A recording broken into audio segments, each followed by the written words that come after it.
Bonsoir tout le monde, j'espère que vous allez bien. J'espère que vous m'entendez bien aussi. Vous le savez, je demande toujours à mon fils de vérifier, voir si ça fonctionne avant. C'est comme mon producteur ou la personne qui m'aide beaucoup dans ces entrevues-là. Alors, bienvenue à mon entrevue. Souvent, les gens me disaient, pour rire de moi, Hugo, quand tu es tout seul avec toi-même, c'est pas une entrevue, là, c'est plus une discussion. Bref, j'ai décidé d'appeler ça les entrevues d'Hugo. Fait que bref, c'est pour ça que j'appelle ça justement une entrevue. Mais ça arrive régulièrement que des fois, je passe des gens avec moi pour parler d'un sujet X, Y, Z. Alors, bienvenue ce soir. Si vous êtes en direct, bienvenue en direct. Sinon, si vous écoutez celui-ci en rediffusion sur ma chaîne YouTube, alors bienvenue aussi. Vous voyez en haut là, toutes les plateformes que j'ai. Dans le fond, ma plateforme Facebook, Instagram, mais aussi YouTube. Fait que je n'ouvre pas là, à vous abonner à ces plateformes-là. Si vous voulez m'aider, je le mentionne régulièrement. Vous le savez, je fais ça gratuitement. Fait que si vous voulez m'aider, vous pouvez partager ce live, ce direct, cette vidéo. Vous pouvez liker le pouce, un cœur, peu importe. Okay? Si vous détestez, vous pouvez aussi le faire. Écrire des commentaires aussi, bien entendu. Si vous avez des questions, vous pouvez m'écrire au fur et à mesure de ce direct-là. Ça va me faire plaisir de répondre à vos commentaires, à vos questions. Ça fait longtemps que je n'ai pas fait d'entrevue. Ça fait la dernière fois, c'est le 7 novembre dernier. Une des raisons là-dessus, c'est que j'ai fait plusieurs webinaires. J'ai fait un webinaire super intéressant sur comment faire son bilan 2023, mais aussi comment déterminer ses objectifs pour 2024. Je mets le lien là, ici, si vous voyez un peu en bas à gauche. C'est le lien là, de mon... vous pouvez aller voir sur la chaîne YouTube. C'est un lien assez compliqué à aller voir, mais si vous voulez là, aller sur ma chaîne YouTube, j'ai vraiment une vidéo d'1 heure qui explique vraiment tout ça, là, comment faire son bilan, tout ça. Fait que ça a été très, très populaire. Je vous remercie. J'ai fait aussi, avant de partir en voyage, le 3 décembre dernier, comment bien se préparer à un voyage d'aventure, comment faire son sac à dos, c'est quoi les trucs, les astuces à faire. Je partais le lendemain, le 4, en Équateur. Fait que j'ai préparé 2 webinaires pour vous. C'est pour ça que ça a pris énormément beaucoup d'énergie. Puis aussi, je suis parti pratiquement 2 semaines en Équateur. C'est justement le but de ce direct-là aujourd'hui. Vous allez voir, il ne va pas avoir grand-chose autre que le voyage parce que j'ai quand même beaucoup de choses à dire. Vous le savez, je suis un amoureux de voyage, je suis un aventurier. Fait que dans le fond, je suis convaincu que ça va vous plaire. Vous êtes quand même beaucoup présentement. Fait que je vous remercie. Premièrement, pourquoi l'Équateur? Vous allez me dire, parce que c'est un pays qui est très méconnu. Hein. On entend souvent parler en Amérique du Sud, du Costa Rica, du Mexique, le Pérou peut-être, d'autres destinations très connues, Cuba, le Panama, mais le Guatemala ou l'Équateur, c'est quelque chose un petit peu moins connu. On connaît l'Équateur parce que l'Équateur passe dans le pays Équateur, bien entendu, mais c'est pas juste ça le pays que, dans le fond, l'Équateur passe, mais ça porte le nom. Fait que c'est un pays très méconnu, mais c'est un pays qui gagne à être connu, je vais vous dire. Vous allez voir après la conférence que je vais vous donner aujourd'hui, vous allez en être convaincus, c'est certain. Excusez-moi. Fait que dans le fond, c'est ça. Fait que c'est un des seuls pays que je connais qu'on peut voir que ce pays-là, la majorité du pays, dans le fond, est dans les Andes. Fait que si vous connaissez un petit peu la cordillère des Andes, ça chevauche un peu beaucoup toute l'Amérique. Est-ce que vous m'entendez bien? Je pense que ça bug, hein? J'ai comme des commentaires que les gens me disent ça bug. Est-ce que c'est mieux? Bon, en tout cas, ça a l'air d'être mieux. Si vous voyez que ça ne fonctionne pas, dites-moi là, c'est les joies d'être en direct.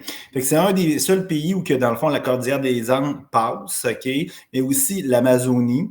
Et il y a une côte pacifique aussi sur la plage, avec des plages vraiment magnifiques pour faire le surf. Fait qu'il n'y a pas beaucoup de pays qui ont tout ça réuni ensemble. Fait que les Andes, OK, en altitude, l'Amazonie, la jungle, puis aussi tout le côté pacifique, OK, pour faire du surf, par exemple, pour profiter des plages. Tu vas au Guatemala, tu vas avoir l'altitude, tu vas avoir, OK, oui, tu vas avoir de la jungle, mais elle va être différente de l'Amazonie. Fait que tu vas vivre ça différemment, mais il n'y aura pas de plage nécessairement. Le Pérou, c'est un peu comme ça, mais il y a d'autres pays comme le Chili, c'est pas la même chose, l'Argentine, le Brésil. Fait que c'est un des seuls pays que tout ça réuni ensemble. Fait que j'ai découvert ça, mais quand j'ai choisi l'Équateur, c'était pas nécessairement pour ça. Je me sentais vraiment appelé spirituellement parlant. Fait que j'ai choisi d'aller là pour vivre un trip. Je savais qu'il y avait beaucoup de montagnes, beaucoup de belles randonnées qu'on pouvait faire. Fait que c'était vraiment un des points majeurs quand j'ai décidé d'aller là-bas. En plus, l'Équateur, ben, je crois beaucoup que c'est un centre énergétique vraiment puissant. Je vais vous en parler d'ailleurs. J'ai été à une place magnifique où c'était vraiment 0 degré. Là, c'était vraiment, là, on était vraiment sur la ligne, qui est très mince d'ailleurs. Fait que je vais vous en parler tout à l'heure. C'est un pays, OK, juste avant de parler de mon trip, c'est un pays, OK, que l'économie est axée beaucoup sur le pétrole. Je vais juste vous donner un exemple, OK, je fais beaucoup de transport dans ce pays-là, puis j'ai pris un genre de taxi partagé, là, on était plusieurs dans l'automobile. C'est pas un taxi, là, c'est comme un Uber, là, qui, dans le fond, qui fait des runs de place en place. Puis, à un moment donné, je regarde sur sa voiture. Après ça, là-bas, les gens sont... C'est pas un pays super riche, mais tu sais, les gens, ils ont des Kia, ils ont des Hyundai assez récentes avec des écrans tactiles. Il y a des modèles qu'on connaît pas. Puis, tu sais, je veux dire, ils écoutent même des vidéos, là, OK? Je sais pas si c'est le même master sur les véhicules 2023, 2022, là. Moi, j'ai une Audi, puis c'est une 2021, mais, tu sais, je veux dire, ils sont capables de mettre un film, OK, puis d'écouter ça en même temps, OK, sur l'écran. Fait que ils ont des voitures assez technologiques. C'est pas un peuple qui est pauvre, OK, ils ont des moyens. Puis je regarde son écran, c'est marqué, il reste 10 km à sa voiture d'essence autonomie. Il arrête au garage, OK, il remplit ça, ça prend quasiment genre 10 minutes, 15 minutes. J'ai dit, wow, là, il starte sa voiture, c'est marqué 800 km d'autonomie. Fait que c'est vraiment, vraiment beaucoup. Puis, il y a vraiment beaucoup d'essence qu'il a mis dans la voiture. Là, il donne par exemple, un billet, je ne le vois pas. OK, il a reçu puis là, je lui demande, OK, comment ça a coûté? Ça a coûté 10 OK, pour 700, 800 km d'autonomie. Fait que je ne sais pas combien de litres qui est rentré. Mais juste pour vous donner une idée, l'économie est basée beaucoup sur le pétrole. Le pétrole là-bas est très peu cher. Ensuite, une chose qui mentionne, beaucoup de pays là, dans ce coin-là, le Costa Rica, mentionnent la même chose, c'est le chocolat. Fait qu'ils sont très réputés pour le chocolat. Fait que l'exportation est beaucoup axée sur le chocolat, le pétrole, mais aussi le chocolat. Ensuite, les roses, les fleurs sont vraiment bons au niveau des roses. Puis on en voit partout. Ils ont l'air belles. Moi, j'adore ça, les roses. Beaucoup de diversité, tout ça. Fait que, ensuite, le café, comme plusieurs pays d'Amérique latine. D'ailleurs, j'en prends un présentement. C'est juste drôle, j'ai acheté du café en souvenir, puis là, je le bois dans une petite tasse de la Colombie. Une belle petite tasse. Fait que c'est des très bons cafés dans ce coin-là. Fait que, où ça ne boit peut-être pas, lui, de la Colombie, mais je veux dire, il est assez. Il peut vraiment rivaliser auprès de ce genre de café-là. Très, très bon. Si tu prends ça pur, sans lait, sans sucre, c'est délicieux. Puis, bien entendu, tout ce qui est touristique est très populaire là-bas. Mais quand je suis allé, bon, je ne sais pas si c'est le même dans toutes les saisons. Moi, je suis allé dans la saison plus décembre, saison plus d'hiver pour eux autres. Dans le fond, il n'y a pas beaucoup de touristes. Fait que c'est sûr que je ne peux pas me positionner là-dessus. Là-bas, si vous voulez, par exemple, acheter des souvenirs, c'est beaucoup au niveau de la laine d'alpaga, les trucs touristiques, là, probablement que vous verrez personne habillé, je veux dire, local là-bas avec des trucs d'alpaga, des chandails, des ponchos. C'est très, très populaire, comme au Pérou. Fait que vous pouvez acheter des couvertures, des ponchos, des fameux ponchos avec des capuches, des chandails, tout ce qui est artisanat aussi, tout ce qui est cuir, très, très populaire là-bas. Fait que ça, des souvenirs là-dessus. Fait que j'ai ramené beaucoup de choses, du café, du rhum. Malheureusement, le rhum là-bas, c'est pas, je dis malheureusement, je ne suis pas un consommateur de rhum, mais souvent dans ces pays-là, souvent, le rhum est très populaire. C'est pas vraiment quelque chose qu'ils font de façon une belle production. Là. Il y a des petites bouteilles à gauche et à droite, là, mais c'est pas que, par exemple, comme le Nicaragua ou Cuba ou peu importe, même le Costa Rica, c'est des choses qui c'est plus marginalisé. Ils ont d'autres types d'alcool là-dessus. Moi, j'ai arrêté de prendre de l'alcool depuis quelques semaines, quelques mois. Je n'ai pas pu nécessairement goûter à ces produits-là. Fait que je ne pourrais pas vous aider là-dessus. Ensuite, pourquoi l'Équateur? Je vous ai dit, vraiment, je suis attiré vers l'énergie de l'Équateur, des randonnées magiques, les Andes, OK, c'est ça, dans le fond, il y a des montagnes. Puis j'ai découvert vraiment la piqûre quand je suis allé au Guatemala en 2023, en début 2023, avec un groupe d'Ancabal. Dans le fond, on est allé faire des volcans à plus de 4000 mètres d'altitude, des randonnées de 15-20 km, très exigeants en altitude. Fait que j'ai découvert une piqûre là-dessus pour ce genre de randonnée-là. Puis je savais qu'en Équateur, il y avait ce genre de choses-là. Fait que c'est pour ça que je suis allé. C'est un voyage d'exploration. Ça veut dire que dans le fond, c'est la première fois que j'y allais. C'est pas comme, mettons, le Guatemala ou le Pérou que je vous parlais tantôt, que c'est des voyages que je suis allé plusieurs fois, que je maîtrise beaucoup. C'est quelque chose que je voulais explorer, découvrir. Fait que c'est vraiment ça que j'ai fait. Puis c'est sur un thème un peu, je vais vous le montrer, là, bon, vous avez déjà entendu sûrement, j'espère que vous m'entendez encore, vous avez sûrement entendu en anglais, là, the best plan, no plan, là, dans le fond, mais c'est la même chose, c'est le meilleur plan, OK, c'est l'absence de plan. C'était vraiment mon thème de ce voyage-ci, vu que c'est un voyage explorateur, d'exploration. Je me rends compte beaucoup que quand on planifie notre voyage à l'extérieur, ça veut dire à l'extérieur, quand on est dans notre pays à nous, comme moi au Canada présentement, ben, c'est difficile pour nous de planifier un voyage extraordinaire parce que là-bas, il y a beaucoup d'imprévus, mais surtout, toutes les choses intéressantes ne sont pas nécessairement sur les sites touristiques ou les sites d'agence. Je vous donne un exemple concret. Bon, une des activités les plus populaires là-bas, bon, c'est le parc Cotopaxi et le volcan qui porte le même nom, Cotopaxi. C'est extraordinaire. J'en parle davantage tantôt, mais ce que je voulais mentionner, tout le monde connaît ça, c'est super connu. Il y a une marque de sac à dos et de vêtements, d'ailleurs, qui porte ce nom-là. Fait que c'est très connu, sauf que dans le fond, quand on achète nos billets au Canada, ben, tu vas arrêter juste au refuge. Fait que tu ne pourras pas monter au complet. Puis, bon, peut-être que si tu as des plugs ou des amis qui ont déjà été, ben, tu vas peut-être avoir certains accès à des informations que tu n'avais pas. Mais des fois, tu ne peux pas avoir goûté vraiment à la culture, aux activités vraiment là-bas, si tu n'as pas les deux pieds sur place. Pendant les deux pieds sur place, ben, c'est plus facile de parler avec des agences là-bas, des gens, puis faire un setup de voyage plus intéressant. Et moi, c'est ça que j'ai fait. J'étais arrivé à l'hôtel, j'avais juste pris mon billet d'avion, j'avais pris ma première hôtel, je partais le 4 le matin, puis j'arrivais le 4 au soir. Et je ne voulais pas me gosser avec choisir un hôtel à dernière minute. Fait que j'ai pris un hôtel, j'étais arrivé là-bas, il y avait une petite agence à côté, j'ai jasé avec la personne, puis elle m'a booké 5 randonnées back-to-back. Vraiment, là, des grosses randonnées. C'était super exigeant, qu'est-ce que j'ai fait, mais j'ai adoré. Puis, je suis convaincu, j'aurais pas pu nécessairement planifier ça moi-même du Canada sans goûter à ça, sans avoir parlé avec quelqu'un qui avait déjà vécu ça. Fait que dans le fond, on va commencer là-dessus. Je regarde juste mes notes, voir si j'ai rien oublié.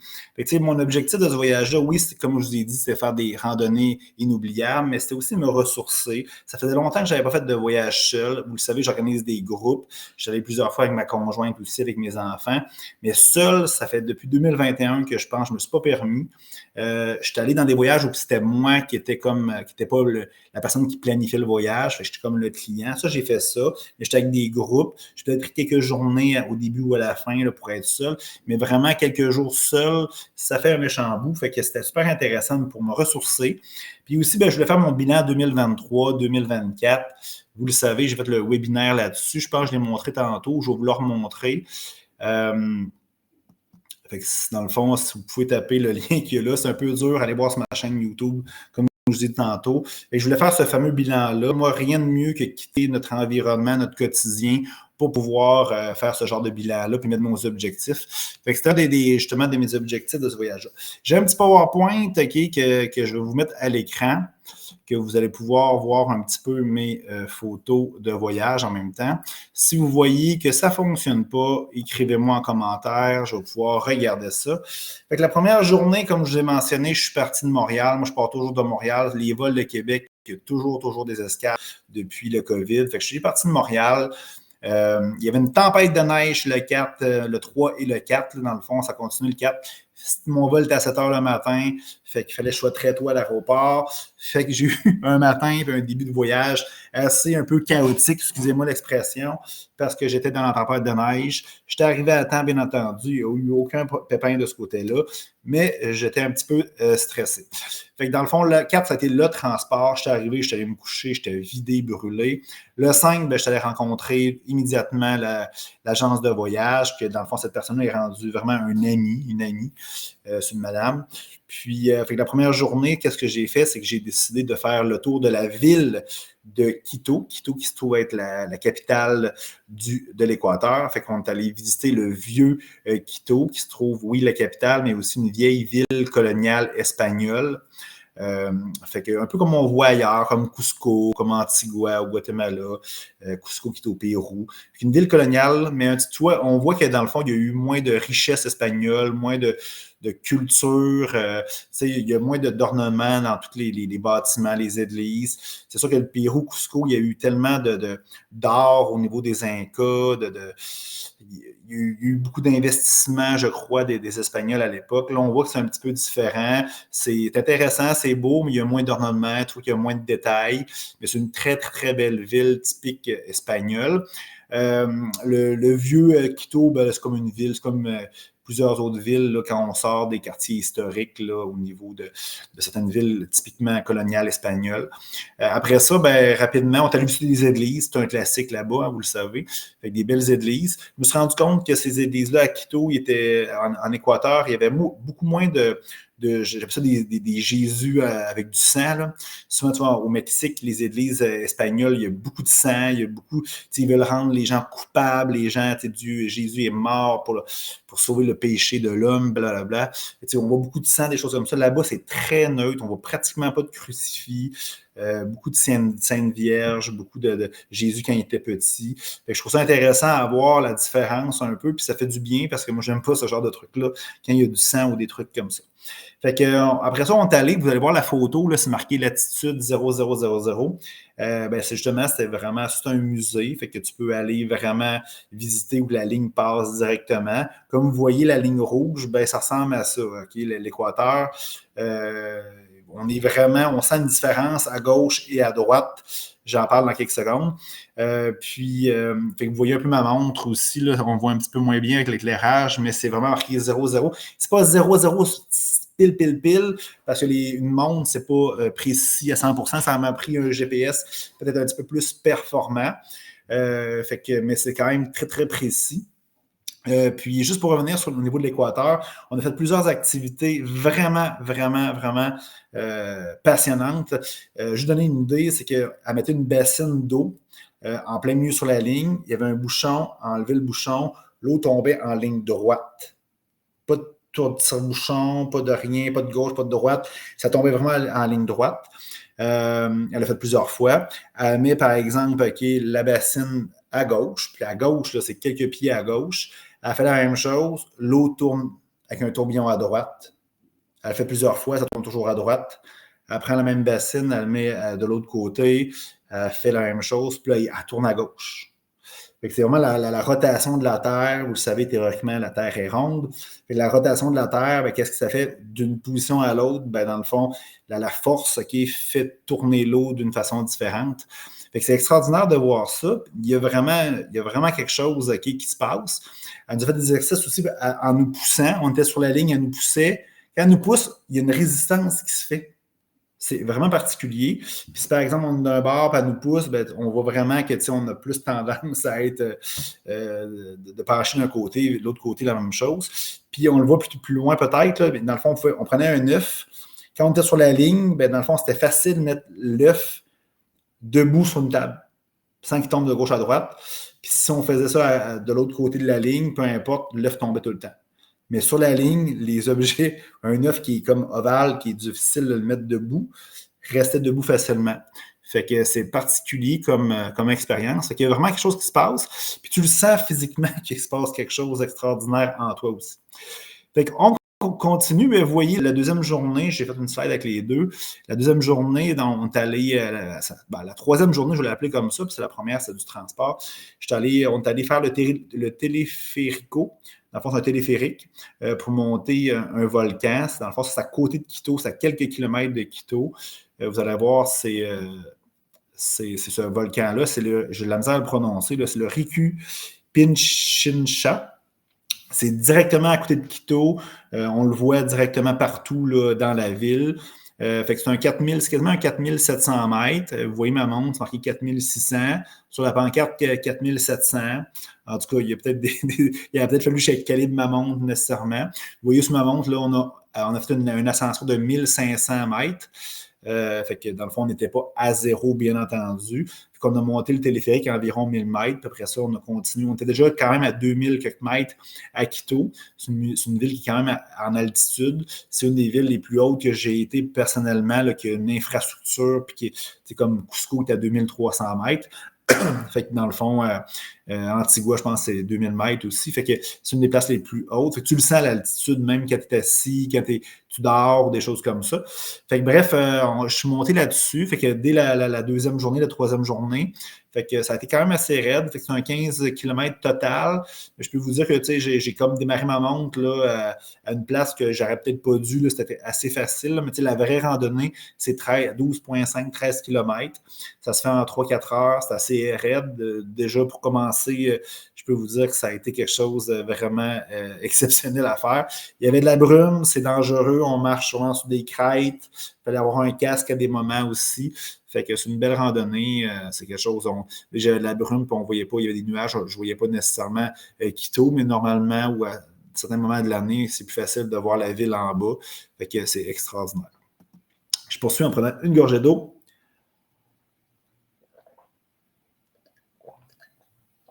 Le lendemain, on est allé au parc national Cotopaxi. Fait qu'on s'est allé se promener beaucoup aux alentours de ce parc-là. Fait qu'on a fait beaucoup de randonnées, des randonnées assez faciles par exemple, au début pour voir les volcans, parce qu'il n'y a pas juste le Cotopaxi dans ce parc national-là. On s'est promené en bas pour voir les volcans. Il y avait quand même beaucoup de brume. Fait que j'ai pas full de photos intéressantes. Puis après ça, on a fait l'ascension du Cotopaxi jusqu'au refuge.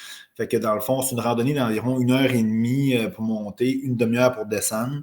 C'est le fun, on peut descendre dans la roche volcanique, un peu comme au Guatemala quand on descend. Fait que c'est quasiment comme du ski là, avec nos chaussures, on peut descendre, ça va super vite. Là, comme les roches, dans le fond, on roule en dessous de nos pieds. Fait que là, vous voyez, dans le fond, c'est où le refuge. Fait que c'est un 4800 mètres, un 4900 mètres. Puis le refuge, c'est comme un refuge style tibétain. Là, si vous avez déjà lu des livres, là, ou dans le fond, vous avez déjà vu des films sur le camp de base de l'Everest, bien, ça fait penser beaucoup à ce genre de refuge-là. On peut dormir. Les gens, qu'est-ce qu'ils font? C'est qu'ils montent là. Après ça, ils continuent l'ascension du mont. C'est un 6000 mètres. Je me suis pris des notes. Là. C'est un 6000 mètres, le Cotopaxi. Mais après ça, bien, on commence à avoir de la neige. Ça prend des équipements, des manteaux, des crampons, des bâtons là, spécialisés là, pour, je sais pas, on appelle ça des piochets ou peu importe. Là, je ne sais pas comment on appelle ça. Fait que j'aurais voulu le faire, mais il aurait fallu avoir une préparation supplémentaire. Je vous le dis, c'est sûr et certain qu'un jour, je vais refaire ce bout-là. Mon guide, moi, j'étais chanceux pendant les 5 randonnées que je vais vous parler. J'ai eu le même guide, puis il était privé avec nous autres. Fait que c'est super intéressant. Fait qu'on pouvait échanger, puis tout ça. Fait que dans le fond, lui, il l'a fait plusieurs fois. À partir du refuge, c'est 6 heures montées normalement. Puis, dans le fond, 4 heures pour descendre. C'est sûr que lui, ça prend moins de temps. Puis, vous allez voir, là, tantôt, là, moi, j'étais quand même assez en forme. J'étais habitué de faire des randonnées. Souvent, là, il disait ça va prendre 6 heures faire une randonnée. Moi, ça m'en prenait 3h30 avec mon guide. Vous allez comprendre que mon guide, lui, je veux dire, il était infatigable. Là, il fait ça tous les jours. Moi, des fois, je pompais l'huile un petit peu, mais j'étais quand même en forme de ce côté-là. On poursuit le Cotopaxi, fait que c'est extraordinaire. Il y a des chevaux sauvages, là, peut-être pas nécessairement sur le volcan, mais autour. C'est vraiment super merveilleux. La faune là-bas, là, c'est vraiment diversifié. C'est extraordinaire. On poursuit. Dans le fond, tout après, j'ai dormi dans une petite municipalité après le Cotopaxi. À place de revenir à Quito, ma guide, la personne qui avait l'agence de voyage, m'avait organisé un hôtel. La ville s'appelle Latacunga. On prononce peut-être pas comme il faut. Fait que j'étais allé dormir là-bas. Petite ville là, qui est typiquement de l'Équateur, mais beaucoup d'Amérique latine. Fait qu'une une auberge de jeunesse, j'étais probablement le seul où il y a peut-être 2-3 clients avec moi. Tous des gens là, qui parlaient espagnol. J'étais peut-être le seul blanc là-bas. Pas très top, je tiens à préciser. Tu vois que c'était usé, magané, puis tout ça, une petite cantine en bas, que ça avait l'air bizarre. C'était fermé la cantine quand j'étais arrivé. Fait que j'allais me promener. Bon, pas trop de restaurants qui avaient, en tout cas, selon mes standards, qui avaient l'air intéressants. Des boutiques aussi un petit peu plus locales. Fait que, le monde me regardait bizarre aussi. Fait que je trouvais ça un peu particulier. Je suis retourné à l'hôtel. En fin de compte, le restaurant, la petite cantine était fermée. Et j'ai réussi à me trouver je me suis promené par la suite. J'ai trouvé vraiment quelque chose d'extraordinaire comme restaurant, mais j'étais vraiment chanceux. Puis j'ai j'ai eu vraiment une belle soirée là-bas. J'étais seul client, la bouffe était bonne, OK? Il y avait une belle ambiance aussi. Fait que j'ai vraiment goûté à la culture équatorienne, fait que d'une autre façon. Puis, tu sais, ça, j'aurais jamais vécu ça moi-même tout seul. J'aurais jamais choisi cet hôtel-là. J'aurais jamais choisi cette ville-là. Puis, en fin de compte, j'ai eu du plaisir. Puis, le lendemain matin, bien, la cantine était ouverte. Bon, j'ai réussi à déjeuner là. Elle m'a fait un lunch, là. Ça avait l'air miteux, mais elle m'a fait un lunch de la mort, des œufs, OK, du pain, du fromage à l'intérieur. Je ne sais pas comment on appelle ça. Le café, OK, qui était instantané, mais il était extraordinairement bon. Fait que j'ai eu beaucoup de plaisir, mais j'aurais jamais eu cette expérience-là seule si j'aurais pas fait ça, genre avec une agence là-bas. Fait que dans le fond, la ville à retenir, c'est Latacunga. Ensuite, ben, vous allez voir, OK, je suis allé faire une randonnée pour aller voir la lagune de Kilotoa. Ça se trouve une lagune qui est très populaire là-bas. Normalement, les gens, qu'est-ce qu'ils font? C'est qu'ils prennent un autobus, puis ils se rendent là-bas, puis ils regardent la lagune, OK, ils ne marchent même pas, puis ils s'en vont. Ça, c'est typiquement l'activité touristique. Moi, comme je voulais faire de la randonnée, c'est qu'elle me l'a fait sur 2 jours. Normalement, puis avoir refait ça, je l'aurais fait sur 3 jours. Parce que dans le fond, encore là, je vais avoir de la misère à prononcer les noms, là, mais ça part de la municipalité de. Ben, tu sais, ça peut partir de la municipalité de Chigchos, OK? Puis ça va à Kilotoa, bien entendu, ou la lagune. Ou tu peux repartir, ça croise 2 autres municipalités, Isin-Livi et Chugchilang. Chugchilang, ouais. Fait que dans le fond, fait que tu peux partir. Nous, on a parti de la municipalité de Isin-Livi. Fait que dans le fond, on a comme skippé un 10-15 km là, du début pour le faire en 2 jours, sinon ça prend 3 jours. Mais avoir su, je l'aurais fait sur 3 jours. Fait que dans le fond, la première journée, quand on est parti de la municipalité en question, les décors que vous voyez, c'était vraiment ça qu'on voyait. Fait qu'on a monté beaucoup d'essence, c'est un 14 km. Encore là, OK, c'est un 6 heures normalement. On l'a fait en 3h30, 4 heures, moi et mon guide. Fait que on a trouvé ça super intéressant. J'ai trouvé ça super intéressant. S'il y a moins d'altitude, c'était peut-être maximum peut-être 3000, 3002 dans ce coin-là. On montait, on descendait. C'est ça qui était beaucoup exigeant. Fait qu'on a eu beaucoup de plaisir. Puis on a couché genre à Chugchilang. Puis ça, c'était vraiment une belle municipalité. Dans le fond, c'était le Cloud Forest, l'hôtel. C'était vraiment une auberge de jeunesse. C'était fou. Là. On arrivait là, la famille, c'est la famille qui gérait tout ça. Moi, c'est le petit garçon qui avait fini l'école, qui est venu me porter à ma chambre. C'était extraordinaire. On arrive, le déjeuner était compris. On mange avec la famille. Il y avait d'autres touristes aussi. J'étais le seul qui. Tout le monde parlait espagnol. Okay? Moi, je parle anglais, mais je ne suis pas une machine. Puis, tu sais, je français, bien entendu. C'est pas très populaire là-bas. Fait que j'ai eu l'occasion de jaser avec eux autres. Le lendemain matin, ben, le dîner était compris, excusez-moi, le souper était compris. Puis dans le fond, le déjeuner aussi le lendemain, c'était la même chose. On est parti très tôt le lendemain matin parce qu'il y avait une bonne route à faire. Justement, là, c'est la prochaine diapositive. Fait que dans le fond, on a monté le reste du chemin. Encore là, c'est un 13-14 km. Ça nous a pris 3h30. Ça, je vous dis, cette jonction-là était raide. Ça a été vraiment, vraiment, vraiment exigeant. C'est sûr, ça faisait quelques jours que je marchais aussi.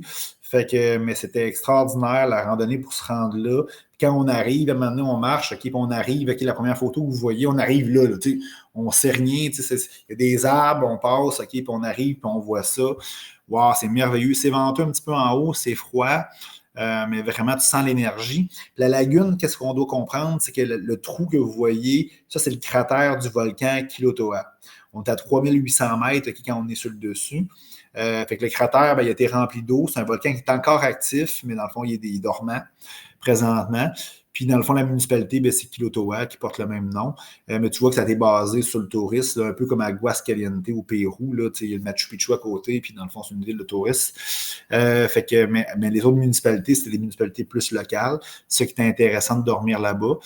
Fait qu'on sent vraiment l'énergie du volcan, la mer, l'eau, c'est extraordinaire.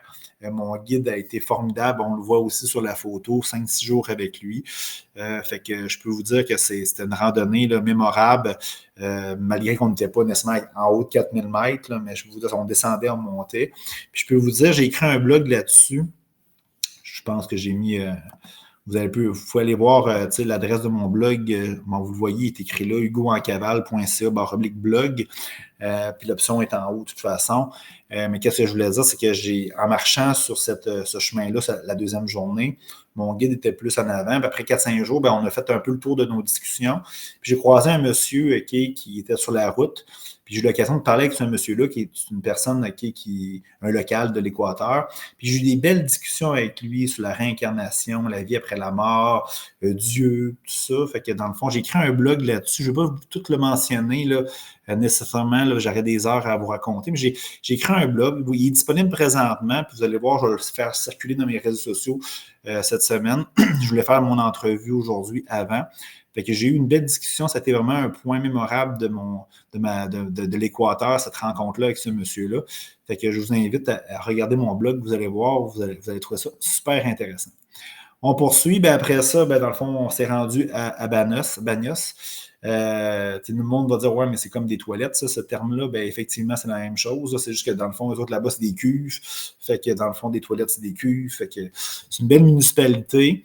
Vous voyez un petit peu le nom qui est écrit avec l'église en arrière. Fait que dans le fond, c'est super beau. C'est typiquement, encore là, colonial espagnol. C'est formidable. Puis là-bas, c'est la jungle. C'est un petit peu moins d'altitude. C'est la jungle. On n'est pas dans l'Amazonie encore, mais il y a beaucoup de jungle. C'est plus humide, c'est plus chaud. Parce que quand on est dans le coin de Quito, Cotopaxi, Quilotoa, c'est plus en altitude, c'est 3000 mètres, 3500 mètres d'altitude en montant. Fait que ce soit les degrés, quand j'étais là, c'était quoi, 5 à 10 degrés. Je n'ai pas été en culotte courte puis en chandail court, là, à part la bagnou, comme vous pouvez voir, je suis en t-shirt, mais c'est, je veux dire, dans les autres, j'étais vraiment en manche longue puis en culotte longue. Le soleil, tu le sens par exemple, parce que dans le fond, on est souvent en haut des montagnes, en haut des nuages. Mais ici, dans cette municipalité-là, c'est réputé beaucoup pour qu'il y ait des chutes. Il y a plusieurs chutes. Toutes les chutes que vous voyez présentement, là, on l'appelle, c'est la Payón del Diablo, la chute du diable. Fait qu'il y a vraiment une statue du diable là, faite naturellement. J'ai une statue, mais c'est vraiment une roche qui a été faite naturellement avec l'érosion de l'eau. Je ne l'ai pas mis en photo de ce côté-là, là, mais c'est vraiment formidable. Il y a plusieurs chutes, il y a plusieurs randonnées qu'on peut faire. Il y a un volcan, il y a des volcans aussi là-bas, mais c'est moins passionnant que le Quilotoa ou le Cotopaxi ou certains autres volcans, montagnes. Mais c'est quand même super intéressant à faire. J'ai resté là 2 jours. C'était vraiment le fun. Puis j'ai pu me reposer un petit peu plus aussi, parce que j'avais fait quand même 5-6 jours de belles randonnées. Après ça, dans le fond, ça se trouve avec la jungle de l'Amazonie. Le fleuve Amazon n'est pas là, mais dans le fond, l'Amazonie commence là, la jungle. Fait que je suis allé me promener. J'avais le choix d'aller soit aller là ou aller à Montanita, qui se trouve être une municipalité, une ville qui est sur le bord du Pacifique où on peut faire du surf. Là, je me suis rendu compte que dans le fond, pour se rendre là, ça prenait beaucoup de temps.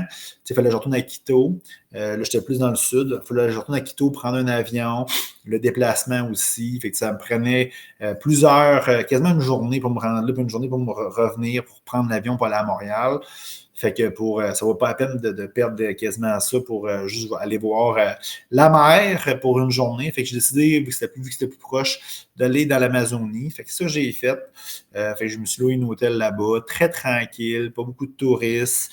Il fait chaud. Là, il y avait des piscines, j'ai pu me baigner, j'ai pu me relaxer. Puis j'avais amené un beau livre, Terre Nouvelle, je vais peut-être en parler tantôt. Que je vais vous en parler, mais j'ai pu finir mon livre. C'était la deuxième fois que je faisais cette lecture-là. Bien manger, bien entendu, vous voyez la nourriture. Puis j'ai fait la première journée, j'ai fait une randonnée, un hike en forêt, dans la jungle, la nuit. J'avais une lampe frontale, une machette, puis on se promenait dans la jungle, puis vous voyez l'araignée qui est là, qui est une tarentule. À un moment donné, le monsieur, il se promène. Je suis tout seul avec lui, avec la machette. Le gars ne parle pas français, pas anglais. Il parle juste espagnol. Il se promène, avec 2-3 coups de machette, OK? Il se tourne, il voit une tarentule, il la ramasse. Puis, regarde, j'ai réussi à la prendre en photo. Puis, à un moment donné, elle était rendue sur sa tête, pas de stress, OK, il n'y a pas de problème. Fait que moi, j'ai pas osé la prendre, là. Il a voulu que je la prenne, mais j'ai pas osé. Moi, j'ai vu des termites, j'ai vu des serpents, des gros serpents bouger, là, énormes, là, que j'ai pas pu prendre en photo, puis ça allait trop vite. Vous comprenez, quand on se tourne, puis ils voient la lumière, ben, ils ont peur. Hein, c'est pas comme dans les films là, que dans le fond, ils nous sautent dessus, puis ils sont assez peureux. J'ai vu des grosses abeilles, des frelons, j'ai vu plein de choses à faire peur un peu, mais dans le fond, j'étais en sécurité quand même. J'ai vu des gros poissons aussi, beaucoup d'oiseaux, genre des genres de hiboux aussi, mais plus gros. Beaucoup d'oiseaux, beaucoup d'insectes. Fait que c'était super intéressant. Puis là-bas, ben, c'est sûr que dans le fond, si tu n'as pas d'anti-moustique, tu te fais piquer beaucoup. Je me suis fait piquer beaucoup, je n'avais quand même.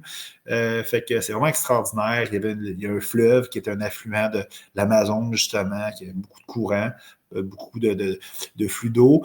Puis là, il commençait à pleuvoir aussi. Fait que, vraiment, je pense que la vie voulait que je me repose, que je réfléchisse à mon voyage. Puis c'était les dernières journées, de toute façon, il restait peut-être 2 jours, 3 jours. Fait que ça a été vraiment extraordinaire, ce voyage-là. Puis par la suite, ben, je vais remettre à l'écran ma petite présentation. Puis par la suite, ben, je suis revenu à Quito pour prendre l'avion le surlendemain, le 14. Puis il m'est arrivé quelque chose d'extraordinaire, c'est que dans le fond, quand je suis arrivé à l'aéroport, ben, tout allait bien. J'ai passé la sécurité, l'enregistrement. Puis, je suis arrivé pour embarquer dans l'avion. Le monde embarquait. Moi, j'étais comme un des derniers groupes. J'avais pris un billet classe économique avec American Airlines. Puis, dans le fond, il y a eu un bris d'avion, je ne sais pas trop quoi. Ils nous ont tout fait sortir. Puis, on a attendu longtemps, quasiment 2-3 heures, pour nous faire dire que le vol a été cancellé. Puis, il était reporté à 6 heures le lendemain matin. Fait pas de trouble. Là, je me loue un hôtel sur le bord de l'aéroport. Là, dans le fond, je vais souper au restaurant de l'hôtel. Après ça, je reçois une alerte. Ah, il est plus à 6 heures du matin le lendemain, il rentre à 9 heures le lendemain matin. OK, ben, 2-3 heures, c'est pas grave. Puis, en fin de compte, je me couche, je me relève. Dans la nuit, je reçois un message comme quoi il est reporté à 6 heures le soir, dans la même journée. Ah, OK, pas le choix. Je continue comme ça. Je me lève le matin, je déjeune. Bon, là, j'essaie d'aller à Quito, qui est quand même à 50 minutes d'auto pour revisiter. Fait que j'ai eu l'occasion de revisiter la ville, moi-même tout seul. Il y a beaucoup de monde qui disait que c'était pas sécuritaire, beaucoup de pickpockets, tout ça. Moi, j'ai trouvé que c'était très sécuritaire, les gens étaient intéressants, gentils, tout ça. Bon, c'est peut-être mon énergie, peut-être quelqu'un d'autre là, qui a déjà été et qui a eu l'effet contraire, mais moi, ça a été super bien. J'ai visité beaucoup d'églises encore une fois, beaucoup de trucs que je n'avais pas visité avec mon guide la première journée. Et j'ai trouvé ça super intéressant. J'arrive, mon vol était, vu qu'il était retardé à 6 heures, ben, il fallait que je sois à 3 heures à l'aéroport. Je reviens, j'ose avec la madame, là, elle n'a pas l'air à bien aller quand j'ose de mon vol. Puis là, en fin de compte, elle me dit, ben, le vol va être probablement cancellé encore une fois, on a pour ça la pièce, blablabla, blablabla. Moi, dans le fond, il fallait que je sois absolument samedi, OK, on était rendu le 15. Il fallait que je sois le 16, OK, samedi, il fallait que je sois à Rivière-du-Loup en soirée samedi, parce que j'avais mon party de Noël d'entreprise. C'est super important pour moi. Puis là, en fin de compte, elle a réussi à me trouver 2-3 vols, OK, pour arriver à Montréal. Fait que j'ai fait Quito, Équateur, bien sûr, Bogota en Colombie, Bogota, Miami, Miami, Montréal, tout ça dans la même journée. Là. Fait que j'étais arrivé à midi, le samedi, le 16. J'ai pris ma voiture, j'ai descendu, j'ai arrêté à Lévis prendre une douche, puis flac, tout de suite après, j'étais arrivé à Rivière-du-Loup à 5 heures pile. Montréal, OK, aéroport Montréal, Rivière-du-Loup, c'est 4h30. Fait que j'étais arrivé en temps. Fait qu'une belle anecdote. Puis j'ai appris beaucoup là-dessus. Je peux vous dire que je suis meilleur dans le voyage depuis mon retour de l'Équateur. C'était la première fois que j'avais des vols qui étaient retardés, cancellés de cette façon-là. Fait que j'ai appris beaucoup, beaucoup, beaucoup. Fait que, vous savez, j'ai fait une entrevue, un webinaire, comment bien se préparer. Puis j'ai un blog aussi dans ce même sens-là. Il va y avoir plein de nouvelles choses que je vais rajouter là, dans les prochains temps qui vont être en lien avec ça. Je vous ai parlé de mon livre qui m'a accompagné. C'est un voyage de randonnée, de ressourcement puis de bilan. Fait que dans le fond, c'est la deuxième fois que je le lisais. C'est Terre Nouvelle de Tollé. C'est vraiment un livre extraordinaire. Il a fait le pouvoir du moment présent, entre autres. Puis c'est un écrivain très prolifique. C'est un écrivain, je pense que c'est un Européen, mais il reste présentement à Vancouver. Fait que j'ai relu ça vraiment, là, j'ai compris des choses extraordinaires. Je crois beaucoup que dans le fond, des fois, on lit un livre et on ne comprend pas tout le temps. Il y a des choses qu'on a de la misère. On lit, puis notre attention a de la difficulté. On relit deux, trois fois le même paragraphe, le même chapitre. Des fois, on a de la difficulté. Puis on relit après ça, genre 2-3 ans plus tard, puis c'est full fluide, ça va super bien. Ou des fois, tu lis quelque chose, tu parles avec un ami, puis vous n'avez pas compris la même chose. Je pense qu'il y a un temps pour lire un livre. C'est le livre qui nous choisit ou on choisit le livre, peu importe. Mais en tout cas, il était vraiment propice, ce livre-là. À chaque fois que je vivais quelque chose, 2-3 heures plus tard, je lisais genre un chapitre qui était où j'étais rendu, puis c'était vraiment approprié par rapport à ce que je vivais. Fait que c'était extraordinaire, sérieusement. Puis, tu sais, j'ai rencontré l'homme qui est sur la route. Je vous ai parlé tout à l'heure quand je suis allé faire l'ascension de la lagune Kilotoa, le volcan. Puis, il y a full de choses qui étaient vraiment en belle synchronicité. Sérieusement, là, il était vraiment à point, ce livre-là. Fait que je vous le conseille. Peut-être que vous n'êtes pas rendu là, mais en tout cas, je vous le conseille d'au moins de l'acheter. Moi, qu'est-ce que je vous conseille souvent, c'est achetez-les, ces livres-là. Je préfère les acheter, moi, par exemple, parce que c'est un livre après ça, moi, je les achète. Après ça, je peux les prêter. Des fois, je les perds. Des fois, je les réachète. Je les relis, OK, puis là, tu sais, comme là, il est tout magané. Il y a un bout d'arraché parce que je ne vous compte pas, là, mais il m'est arrivé une anecdote. J'ai échappé dans l'eau, il sent le café, il sent la crème solaire. Fait que, tu sais, quand je le prends, je sais qu'est-ce que j'ai fait avec, tu sais, puis je veux dire, ça me fait des souvenirs super agréables de ce côté-là. Je prends une gorgée d'eau, puis après ça, je vais vous parler de mes réflexions et un peu de tout ce que j'ai pu vivre côté spirituel et croissance personnelle.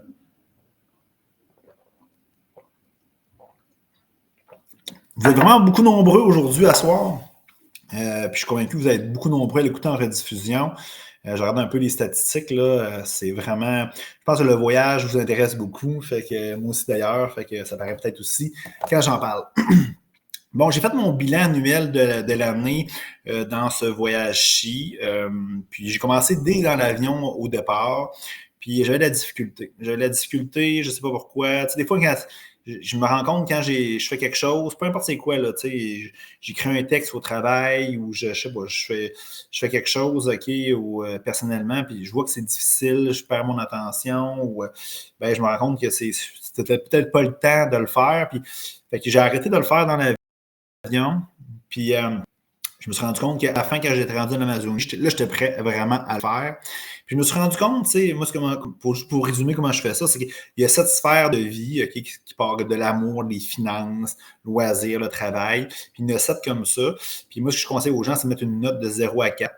Puis comparer avec l'année passée, si vous l'avez fait, ou l'année suivante, là, quand vous allez le faire l'année suivante, puis se mettre des objectifs par rapport à chaque sphère-là. Puis par la suite, se faire un plan d'action, OK, qui va vous permettre d'être cohérent puis dans l'action par rapport à vos objectifs. Puis je me suis rendu compte que cette année, il y a quand même beaucoup de points, OK, il y a facilement 5 points sur 7 qui ont diminué de l'an passé. Je vais prendre une gorgée de café. Fait que ça, c'est comme un peu quand tu as un examen, je ne sais pas si vous vous souvenez à l'école, quand, je ne sais pas, par exemple, tu as un examen de mathématiques, tu reçois une note de 80%, tu es habitué d'avoir 90, 95%.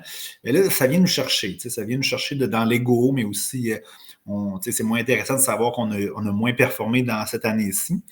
Je me suis rendu compte, après ça, dans mes lectures, je me suis rendu compte aussi, en revenant aussi dans l'avion, j'ai réfléchi beaucoup. Il y a certaines sphères de ma vie que je pense que c'était préférable que je mette une pause sur certaines choses. Quand je dis une pause, là, c'est un stop ou un ralentissement pour pouvoir grandir sur les autres points. Parce que j'ai 2 points qui ont grandi de façon vraiment wow, vraiment de façon exceptionnelle. Puis je suis convaincu que je n'aurais pas pu grandir autant dans ces points-là si je n'aurais pas pu mettre un stop sur certaines affaires. Puis, fait que des fois, les stops, je me suis rendu compte, faudrait peut-être pas, on est dur avec nous autres mêmes, il ne faudrait peut-être pas nécessairement baisser la note, il faudrait peut-être juste la laisser au statu quo que de l'année dernière, ou peu importe. Fait que je me suis rendu compte que la vie, des fois, nous met des stops, l'univers nous met des stops, OK, pour pouvoir prendre d'autres chemins. ou voir les autres chemins. Puis c'est ça qu'il faut faire, nous autres, quand on voit qu'il y a des choses qui accrochent, qu'il y a des choses qui n'est pas notre goût, bien, à place de mettre toute notre énergie sur ces chemins-là ou ces choses qui ne fonctionnent pas à notre goût, bien, c'est peut-être d'ouvrir nos horizons puis voir les autres choses qui fonctionnent, puis mettre notre énergie là pendant ce temps-là. Puis c'est peut-être ces choses-là, cette énergie-là qu'on met sur ces choses-là qui va faire ça, qui va faire débloquer ou qu'on va comprendre quelque chose qui va faire débloquer qu'est-ce qui est en pause ou qu'est-ce qui est arrêté. C'est beaucoup ça que j'ai compris, tu sais. Puis le fait de comprendre ça, ben, je sens, je dis pas que présentement ça se débloque, mais je sens que dans le fond, ça a été une partie de la clé pour faire débloquer certaines choses qui sont pas à mon goût. Je ne sais pas si vous comprenez, là, mais moi, je comprends bien, OK? Je vais vous dire, ça va faire une différence dans mon existence. Ou du moins, OK, je vais voir, OK, ces choses-là qui sont moins à mon goût, moins négativement, puis je vais plus accepter, lâcher prise, puis dans le fond, mettre mon énergie où que ça fonctionne, où que ça compte. Bref, ça, c'était quelque chose d'extraordinaire pour moi. Autre chose, OK, ben, j'ai arrêté de prendre l'alcool le 26 octobre, OK? Puis j'arrête de prendre l'alcool, pas parce que dans le fond, OK, c'est super néfaste pour moi, puis tout ça. J'arrête de prendre l'alcool parce que ça ne m'intéresse plus, ça ne me parle plus, c'est plus dans mon énergie. Puis moi, je peux en prendre, mais tu sais, je ne suis pas un puriste. Tu sais, ma prochaine étape, OK, par rapport à l'alimentation, c'est que j'aimerais ça être végétarien. Mais si vous m'invitez à souper chez vous, puis vous faites, je ne sais pas, des brochettes de poulet, je vais les manger pareil. Tu sais, moi, je ne veux pas être un puriste dans rien. Tu sais, fait que je dis que je vais arrêter de prendre l'alcool, mais ça se peut une fois de temps en temps, genre une fois par année, OK? J'accompagne quelqu'un à prendre un verre de vin, je ne le sais pas, OK? Mais je ne veux pas être un puriste qui, dans le fond, s'est rendu une prochaine performance d'ego. Hugo, ben, dans le fond, il est dans son ego, il crée des entreprises, il fait des belles choses, puis il fait de l'argent, puis tout ça. Je veux pas que, dans le fond, ça remplace ça, OK, par d'autres choses, OK, comme par exemple, arrêter de prendre de l'alcool. Fait que, tu sais, je le fais juste parce que, dans le fond, ça me fait du bien pas en prendre, ça me donne l'énergie, je vois plus clair, j'ai une meilleure connexion avec la vie. Fait que c'est ça. Mais je me suis rendu compte que le fait d'arrêter de prendre de l'alcool, ben, c'est facile pour moi. C'est pas un problème, mais j'ai une tendance à prendre plus d'eau, plus de café, OK, être plus sur mon téléphone cellulaire. Puis là, au début, je suis avec ma conjointe, puis là, je prenais des bières sans alcool. Je remplaçais ma dépendance de lever. C'est pas une dépendance, je n'étais pas alcoolique, là. Ma dépendance de lever le coude, OK, par une bière sans alcool, ou un café, ou mon téléphone. Je me suis rendu compte que j'avais besoin de faire quelque chose. Fait que quand c'était pas prendre un verre d'alcool, ben, j'avais besoin de faire quelque chose d'autre. J'ai travaillé beaucoup là-dessus en Équateur. C'est de remplacer cet arrêt d'alcool par rien. T'sais. Par juste être présent et faire absolument rien. Puis ça fait du bien fou parce que, tu sais, quand tu rigoles, tu n'as pas tendance à être sur ton cellulaire, tu n'as pas tendance à faire d'autres, tu fais quelque chose, tu es occupé à faire quelque chose. Puis quand tu arrêtes ça, on dirait que je voulais le combler par d'autres choses. Et j'ai dit non, j'ai dit, je le comblerai par rien autre que ma présence, OK? Puis tout ça. Fait que je me suis rendu compte que ça fonctionnait. C'est plus difficile que je pensais, mais on a tendance toujours, tu sais, on est toujours en train de faire quelque chose d'autre en même temps. On mange, on est sur notre téléphone cellulaire, on est aux toilettes, OK, on envoie un texto, peu importe, on écoute un film, OK, on lit un livre en même temps. Tu sais, on fait toujours 2-3 choses en même temps. Puis, dans le fond, c'est difficile d'arrêter de faire juste une chose ou absolument rien faire. Fait que c'était un peu mon constat. Après ça, dans le fond, je vous ai parlé que j'ai rencontré un homme extraordinaire. Je ne vais pas vendre la mèche nécessairement, mais tu sais, je vais vous donner une idée. Le monsieur me parlait un peu de la réincarnation. Puis, il m'expliquait que dans le fond, eux autres, dans leur croyance, c'est que quand tu meurs, ben, on l'a vu un petit peu, Jésus est mort. Puis, je ne dis pas que je crois toute cette histoire-là, mais Jésus est mort, il est ressuscité après 3 jours. La notion de 3 jours est super importante dans plusieurs cultures. Puis dans la sienne, elle est super importante aussi. Il dit que quand on meurt, pendant les 3 premiers jours, ce qu'on fait, c'est que dans le fond, on revisite toutes nos expériences qu'on a vécues rapidement, en accéléré. On est rendu un être de lumière, OK, puis on a des capacités différentes. On n'est plus dans une prison de notre corps, puis tout ça. Puis on a des capacités supplémentaires, ce qu'il disait. Puis dans le fond, on revisite tout ce qu'on a vécu comme expérience, puis on vit toute cette expérience-là rapidement, en ressentant tout. Puis on ressent aussi les choses, OK, que les autres qui étaient avec nous autres vivent en même temps. Exemple, là, je ne sais pas trop quoi. Exemple, je sais pas, genre, tu fais mal à quelqu'un, par exemple, OK, tu as été méchant avec une personne, ben, tu vas revivre cette expérience-là, puis tu vas sentir comment tu te sens, comment tu t'es senti quand tu l'as fait. Tu vas te sentir comment tu te sens maintenant, OK, pas fier de toi, OK, puis un peu coupable. Et tu vas sentir aussi la personne comment elle se sent, comment elle s'est sentie, puis comment elle se sent maintenant. Fait que, puis surtout si tu l'as blessé, puis c'est une blessure qui traîne par la suite, qui continue, OK, que cette personne-là ramène ça dans le moment présent tout le temps, puis toi aussi, ben dans le fond, tu ressens tout ça. Fait que, tu sais, j'ai trouvé ça super important, qu'est-ce qu'il me dit, puis ça met en perspective un peu nos actions puis notre vie au quotidien, hein. Tu sais, quand tu fais quelque chose, OK, pas dans la bienveillance, pas dans l'amour, ben ça va te suivre. Êtes-vous toujours... OK, c'est parfait. Je pense que j'ai eu une mise à jour d'un logiciel, ça a comme popé. Mais quand tu vis quelque chose, puis tu fais quelque chose dans ta vie ici terrestre, ben il faut que tu comprennes que dans le fond, c'est que tu vas revivre ça plus tard. OK, si ces 3 jours-là sont exacts, puis on revit ça. Fait que je me suis dit, tu sais, c'est important de vivre OK, dans l'amour, dans la bienveillance, parce que tu ne veux peut-être pas nécessairement revivre ça accéléré pendant ces jours-là. Fait que j'ai trouvé ça intéressant. Puis moi, ça m'a touché beaucoup parce que ça me tente, tu sais, je suis un gars qui, oui, j'ai fait des choses dans mon passé moins intéressantes, des choses moins fières, tout ça, je me suis pardonné, j'ai pardonné aux gens qui m'ont offensé, puis je demandé pardon aussi. Mais ce que je veux dire, c'est que, tu sais, je crois que, tu sais, je mène une belle vie, je fais tout mon possible, OK, pour faire du bien autour de moi. Puis je crois que, dans le fond, ben justement, si on sait qu'on va revivre ça plus tard, puis que le monsieur, ce qu'il disait, c'est qu'après ces 3 jours-là, ben, on décide nous-mêmes si on continue OK, vers une orientation plus spirituelle, genre style au paradis, ou qu'on se réincarne dans un autre humain pour pouvoir évoluer et grandir. Fait que si nous autres, c'est pas Saint-Pierre, OK, ou Michael, l'archange Michael qui décide, OK, qui fait le jugement, OK, si on va au paradis ou en enfer, ou on retourne sur Terre, c'est nous autres mêmes, OK, par rapport à tout ce qu'on a vécu.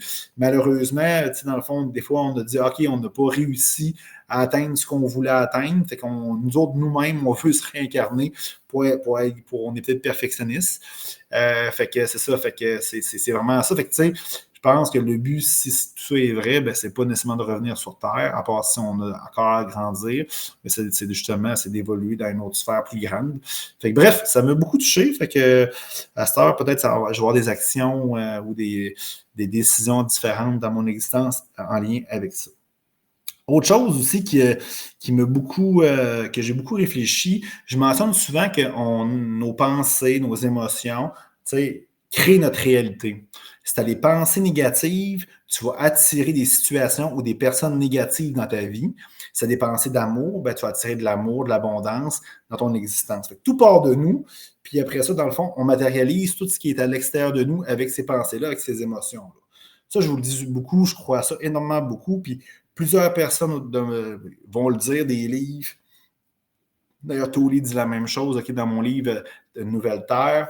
Il y a beaucoup d'auteurs, beaucoup de personnes qui font des conférences, mentionnent la même chose. Nos pensées créent notre réalité. Puis, il faut comprendre que tout ce qui est à l'extérieur okay, ben, sont de l'illusion de nos pensées, de nos émotions, que ce soit les situations qu'on attire, tout est illusoire. Fait que oui, on vit avec d'autres personnes, on est interconnectés, mais notre vérité, okay, je veux dire, est différente selon la réalité de chacun. Puis dans le fond, c'est ça qu'il faut comprendre. Puis Dieu, OK, si Dieu existe, OK, ben Dieu, on a tendance à dire qu'il est extérieur. Tu sais, quand on fait une prière, OK, par exemple, ben Dieu est extérieur à nous. Tu sais. Fait qu'encore là, c'est tout ce qui est à l'extérieur de nous sont le reflet de nos pensées et de nos émotions. Mais Dieu, dans ce contexte-là, OK, est aussi une illusion. Fait que là, lancez-moi pas de tomates, OK, puis je ne suis pas en train de blasphémer et tout ça. Fait que tout ce qui est à l'extérieur de nous, c'est illusoire. Fait que Dieu, dans ce modèle-là, est aussi illusoire. Fait que dans le fond, si tout le reste à l'extérieur de nous n'est pas vrai, bien, seule la vérité à l'intérieur de nous est vraie. Alors, dans le fond, Dieu, s'il existe, bien, Dieu n'est pas à l'extérieur, il est à l'intérieur de nous. T'sais. Fait que c'est un peu le constat que j'ai. Puis, dans le fond, rapidement, je vais écrire un blog là-dessus. C'est tout frais. Mais tu sais, mijotez ça, tu sais, ma réflexion. Puis, ressentez après ça qu'est-ce que, genre, ce que vous avez à l'intérieur de vous quand vous rementionnez ce que je viens de dire. Ça fait toute une différence. Tu sais, puis je répète, là, tout ce qui est à l'extérieur de nous, c'est une matérialisation de nos pensées, nos émotions. Même si on est interconnectés, okay, même si nos vérités sont différentes chacun, notre monde est différent chacun, mais si Dieu existe, puis dans le fond, on le prend à l'extérieur de nous, ben dans le fond, dans cette réalité-là, c'est une illusion aussi. Fait que seul Dieu, si vous croyez à Dieu, est à l'intérieur de nous. Fait que ça a été quelque chose qui m'a transformé aussi dans ce voyage-là. Fait que peut-être ça vous parle, peut-être ça vous parle pas. Là, j'ai vu des gens qui ont quitté. Peut-être que dans le fond, je suis trop intense. Je suis convaincu que certaines personnes, ça va les faire, ils vont comprendre, puis ça va les faire shaker un petit peu, puis ça va les faire évoluer. Avec beaucoup de prise de conscience là-dessus. Écoutez mon blog, lisez mon blog plutôt. OK, j'ai beaucoup de prise de conscience. J'explique l'histoire du monsieur, les discussions que j'ai eues, tout ce que je vous ai parlé en termes de réflexion puis de croissance spirituelle que j'ai eu dans ce voyage-là. Je l'ai remis dans ce texte-là. Fait que je suis sûr que je pourrais écrire un livre, OK, avec l'histoire de ce monsieur-là. Fait que bref, OK, ça résume un petit peu mes réflexions. Je me suis fait un tatouage aussi. OK, je ne sais pas si vous voyez.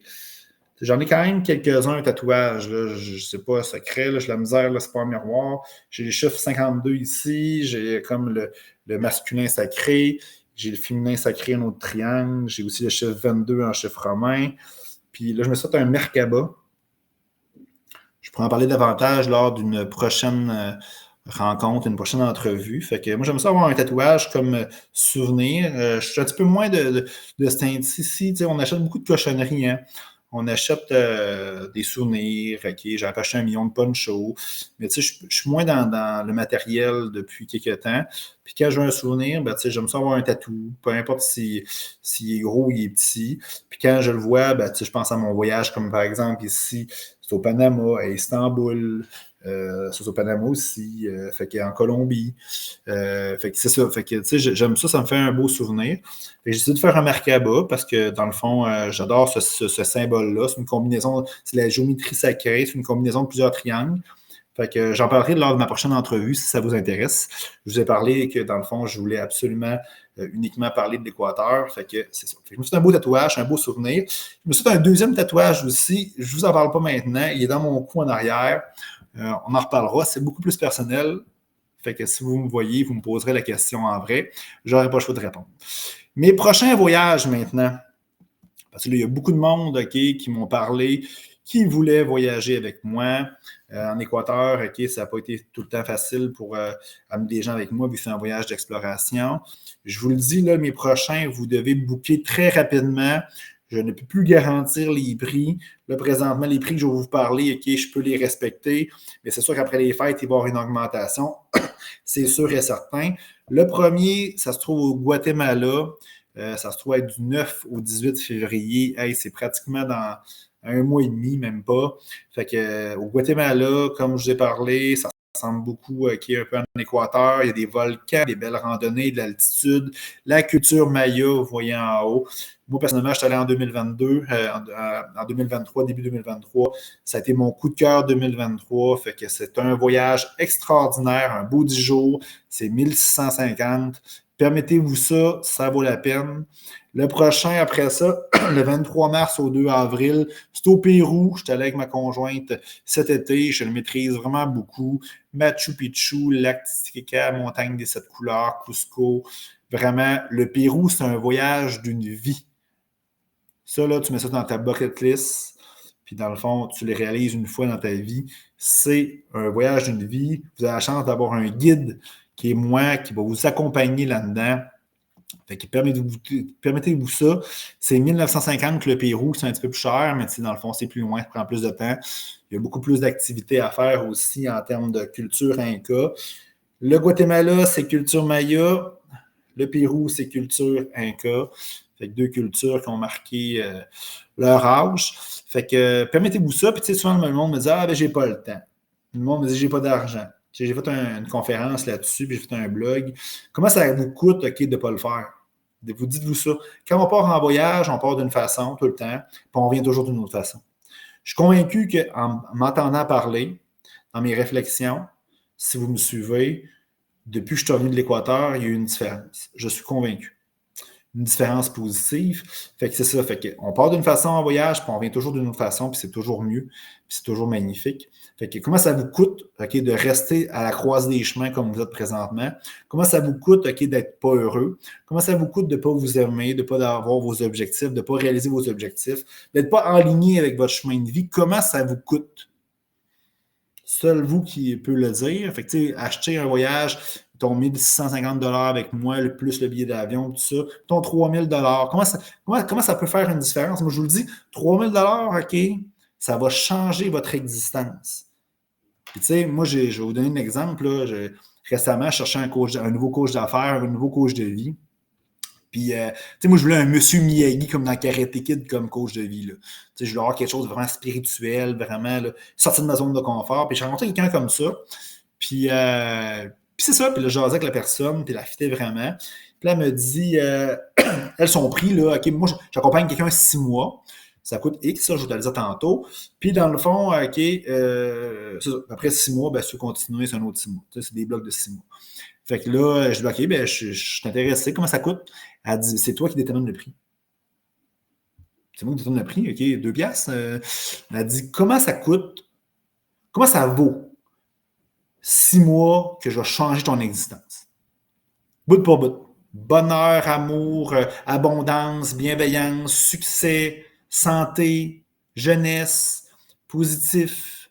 Comment ça coûte? Douceur. Comment ça coûte? Ben là, j'ai dit, ça vaut des millions. Ben, je te charge 1 million. Fait que, elle est partie à rire, puis elle a dit non, mais elle a dit ça va vous coûter 100 000. T'sais. Mais, tu sais, c'est correct. Mais ce que je veux dire, c'est que comment ça coûte changer votre existence? On parle de 3-4 000. Là. C'est pas 50 000, c'est pas 100 000. En fin de compte, moi, j'ai décidé d'être mon propre coach par la suite. Là. C'est pas par cause que, dans le fond, elle n'était pas compétente, la personne. J'ai décidé d'être mon Miyagi, mon monsieur Miyagi. Mais bref, OK, c'est super important. Si vous voulez avoir des changements dans votre vie, vous sortir de votre milieu, de votre zone de confort, de votre milieu, ça fait toute une différence avec mes techniques que moi, j'ai apprises. Bien, si ça marche pour moi, OK, je peux vous aider si ça vous interpelle. Puis si vous voulez, par exemple, OK, avoir plus d'informations, OK, c'est simple. Écrivez-moi en privé. Je suis très rejoignable. On va se faire une petite conférence virtuelle de 15-20 minutes, une demi-heure. On va parler sans obligation, c'est gratuit. Puis après ça, vous prendrez votre décision. Mais si vous vous sentez interpellé, là, dès maintenant, écrivez-moi tout de suite là, en privé. Là. Attendez pas, c'est votre mental demain matin. Là, va dire, ah non, j'ai pas le moyen, je suis occupé, j'ai ci, j'ai ça, ça prend des vaccins, ça prend ci, ça prend ça. Si ça t'interpelle, OK, le Guatemala, le Pérou, écris-moi tout de suite. Ça ne coûte rien, OK, c'est facile, c'est simple. Hey, j'ai d'autres choses que je vais vous parler en rafale. Prochaine chose que j'ai à vous offrir, à part mes entrevues, c'est que je fais une méditation guidée le 21 décembre. Là, c'est comme, on est le 19, c'est jeudi dans 2 jours. C'est à 5 heures du matin, OK, parce que c'est seulement que j'ai du temps dans la journée. Noël, elle s'en vient, j'ai rien de voyage. Fait que dans le fond, c'est pour le solstice d'hiver. Je ne vous en dis pas plus. Puis comment bien se préparer pour les fêtes de Noël, puis le jour de l'an. Je vais en faire probablement une après le jour de l'an, par exemple, pour bien préparer 2024. Une méditation. Mais là, c'est vraiment pour préparer, genre là, le solstice d'hiver jusqu'au jour de l'an. Fait que c'est gratuit. Dans le fond, je vais mettre en commentaire après le live, après le direct, le lien pour s'inscrire. C'est anonyme aussi, c'est gratuit, c'est simple. Il n'y a personne qui va te voir là. Si tu penses que je suis weirdo, puis tu veux pas, c'est pas grave. Okay? Il n'y a personne qui va te voir. Même moi, je ne te verrai même pas. Ça va être disponible, bien entendu, en rediffusion. Mais lève-toi donc à 5 heures du matin. Arrête pas d'excuses. Mets ton cadran, là, OK? Va dans le salon, tout le monde va te coucher chez vous, mets tes écouteurs. Je te dis, ça va faire du bien. Je crois beaucoup au solstice et aux équinoxes. Puis là, le 21, ben, c'est ça, le début de l'hiver, tout ça. Fait que c'est simple. L'autre chose, j'ai un petit lien ici que je vais vous mettre. Il est dans la description de ce direct-là. OK, je sais que l'adresse est un petit peu difficile à taper. Je vais la laisser plus longtemps. Mais dans le commentaire, dans la description du direct, c'est écrit. Fait que c'est simple, c'est que je suis en train d'organiser une belle formation. Encore là, elle va être gratuite. Puis là, vous allez dire, pourquoi Hugo, tu fais des trucs gratuits? Ben, je teste du matériel, OK, que j'ai plein d'idées. Je teste du matériel. Puis moi, j'ai des clients payants par la suite, que quand ça fonctionne avec vous autres, ben, dans le fond, je les aide one-on-one, OK, en privé avec eux autres. Fait que ça me fait plaisir de vous le donner. Ça me fait plaisir que vous me donnez vos commentaires par la suite. Puis dans le fond, c'est comment se mettre en valeur. On a beaucoup le symptôme de l'imposteur souvent. T'sais. Quand est-ce qu'on est un écrivain? Quand tu as écrit 25 livres ou quand tu n'as écrit juste un? Quand est-ce que tu es un coureur? Quand tu cours une fois de temps en temps ou que dans le fond, tu cours 2 fois par jour? Fait que comment se mettre en valeur? Comment enlever le symptôme de l'imposteur? Et aussi comment vendre, se vendre. Fait que j'ai des techniques que j'ai élaborées avec le fil du temps. Moi, ça fonctionne super pour moi. Ça fonctionne extrêmement bien pour mes clients. Fait que tapez ça, marquez votre nom, votre courriel, OK? Puis c'est simple, je vais vous envoyer une information pour vous dire c'est quand. Ça va être probablement, OK, après les fêtes, mais je vous le dis, là, c'est une bonne heure avec beaucoup de contenu. Ça fait longtemps que je travaille là-dessus. J'ai testé ça depuis 1 an ou 2. Ça fonctionne, tout ce que je vous dis. C'est extraordinaire. Fait que, dans le fond, j'ai hâte de vous voir à cette conférence-là. Je vais juste enlever mon truc. Poup. Ensuite, OK, dernièrement, ben, si vous voulez voir un peu, j'ai parti un nouveau projet récemment. Ça s'appelle Wild Thing. Vous le savez, sur Facebook, on a tendance à se publier nous-mêmes, mettre des photos de nous autres. Sur ma page Instagram, je mets des photos de moi en randonnée, tout ça. Là, maintenant, j'ai développé une passion. C'est que oui, je fais toujours de la randonnée, mais je fais de la nourriture en même temps. Vous allez voir, c'est marqué aventure, hike, des randonnées, puis de cooking. Fait que je fais beaucoup de nourriture en forêt. J'utilise des trucs de survie aussi. Je veux dormir aussi en forêt. Je ne vous dis pas que je suis un expert là-dedans, mais je suis beaucoup dans l'expérimentation, tout ça. Puis j'ai développé une page qui s'appelle Wild Thing sur Instagram. Vous pouvez taper ça. Puis dans le fond, vous pouvez taper wildthing.life, là, ça se trouve être la page. Mettez pas le www, j'ai vu qu'il y avait un bug tantôt. Là. Si vous tapez juste wildthing.life, dans le fond, c'est un mode de vie, vous le savez. Fait que j'ai beaucoup de photos en autonomie, survie, en forêt. Fait que, mais il n'y a pas de visage de moi, c'est vraiment low profile, puis ça. Fait que si ça vous intéresse, allez-y, ça va me faire plaisir.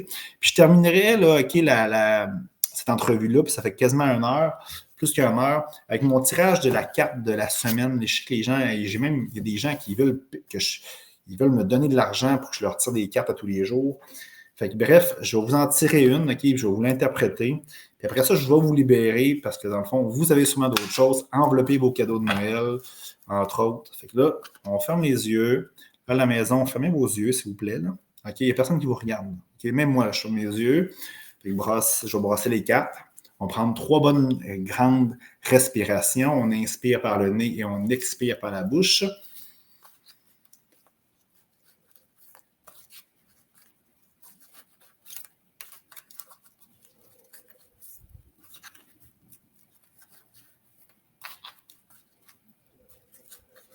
Dans le fond, vous allez me dire stop, puis je vais sélectionner la carte.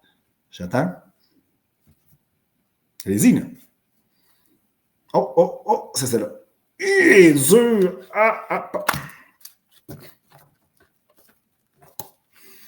Ouais, elle est dure à interpréter, celle-là. C'est correct, j'aime ça. Et dans le fond, ça se trouve être l'ange de la beauté. 47. J'adore le chiffre 47, je ne sais pas pourquoi. Harmonie et bienveillance. La lumière n'est pas très top, hein? Fait dans le fond, c'est une belle ange, cheveux blonds, puis tout ça, couleur dorée. Moi, je pense que dans le fond, le ressenti que j'ai beaucoup, c'est que dans la vie, là, je parlais des stops tantôt. Il y a des blocages dans notre vie, puis on ne voit pas les choses autour de nous, les chemins qui sont ouverts, tout ça. Moi, je crois que dans le fond, il faut voir la beauté dans toutes les belles choses qu'on a autour de nous.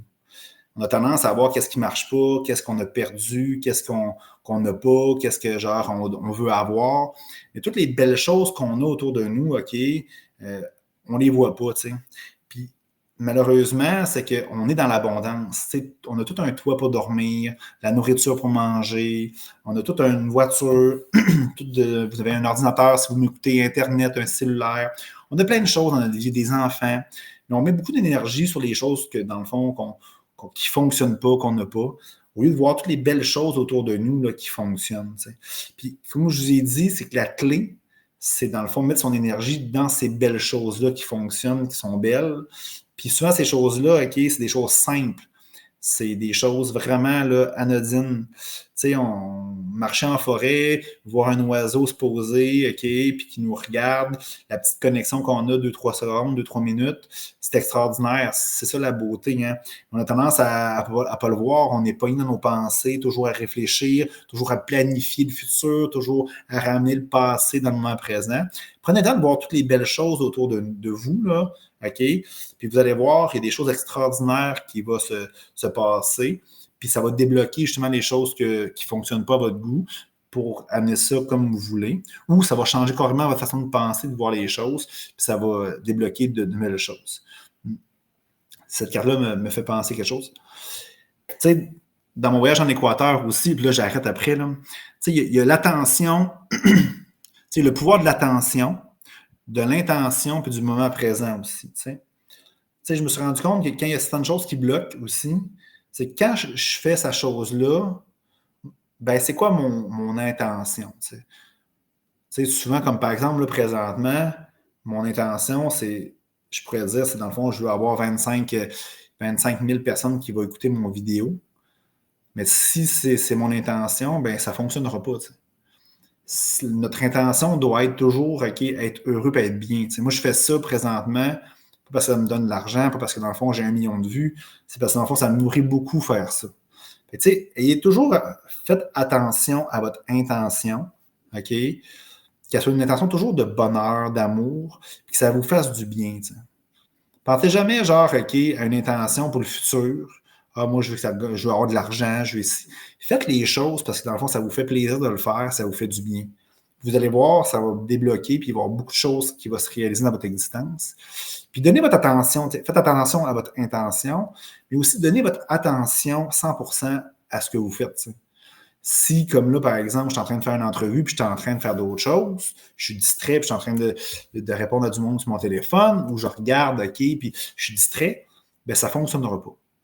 Si, par exemple, OK, vous êtes en train de faire une réunion, parler avec un collègue de travail, vous faites 2 millions de choses aussi, là, votre attention est diluée aussi. Quand vous faites quelque chose, donnez 100% de votre attention, donnez-vous à 100%. Si vous donnez 5% de votre énergie à quelque chose, attendez-vous pas à avoir 100% de résultats. T'sais. Faites attention à votre intention, mais faites aussi, donnez votre attention maximale à chaque chose. Puis, c'est ça, être dans le moment présent. T'sais. C'est être là maintenant quand ça compte, puis que ça nous nourrisse.